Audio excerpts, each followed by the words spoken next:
72 сағаттық қағида Бодо Шефердің ең сүйікті әрі алтын ережесі. Дәл соған Бодо өз кітаптары мен лекцияларында баса назар аударады. Ал оның мәні мынада. Кез келген ойыңа келген идеяңды алғашқы 72 сағат ішінде жүзеге асыр. Әйтпесе оны орындамай қалу қаупің бар.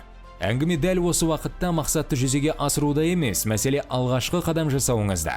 Және осы қадамнан ақ сіз жетістікке жетесіз бе, жоқ па белгілі болады.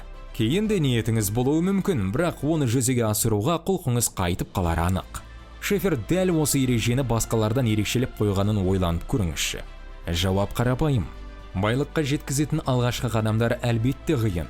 Болашақ миллионерлердің төбесінен ертең-ақ ақша бұршақша жаба салуы мүмкін. Немесе алдағы аптада мүмкін, келер жылы. Әйтеуір нәтиже болары хақ. Бірақ дәл идея келген сәтте диваннан 5-ші нүктеңізді көтеріп, іс-әрекетке кіріскен жағдайда ғана.